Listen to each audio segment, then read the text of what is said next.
नमस्कार मंडळी, कसे काय सगळे मजेत ना? तर मंडळींनो, आज आपण अशा एका झाडाची फळा काढू की लाव की एकेकाळी ह्या झाडावरती दगड मारून ही फळा पाडून खाल्ली जायची, पण आताच्या नवीन पिढींका ह्या झाड सुद्धा माहित नाही आणि ही फळा खाऊची असतात ह्या सुद्धा माहित नसतात आणि आता ही झाडा सुद्धा दुर्मिळ झाली आहेत. तर मंडळींनो, मी बाबलो आणि सुशांत तिघे जण आम्ही ही फळा काढू किल्ला होता आणि झाडावर एवढी फळा लागलेली बघून आमच्या तोंडात अगदी पाणी सुटला. मंडळींनो, असा वाटत होता की किती खाव आणि किती नको.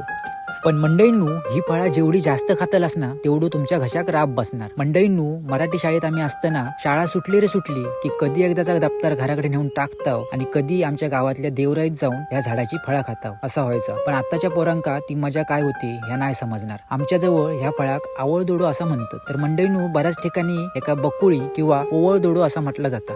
तर मंडळींनो, आपल्या कोकणात बरीचशी अशी फळझाडं असत जी नवीन पिढींचा सोडाचो पण जुन्या पिढीक सुद्धा माहिती नसत. तर मंडळींनो, ह्या फळ कोणाकोणाक माहिती होता कमेंट मध्ये नक्की कळवा. आणि ह्या फळ आता ही झाडा बघून कोणाकोणाक जुने दिवस आपले आठवले त्यांनी सुद्धा कमेंट करून नक्की कळवा. आणि ज्या ज्या भागात हे व्हिडिओ बघित असाल त्या भागात ह्या फळा काय बोलला जाता तर नक्की कमेंट मध्ये कळवा.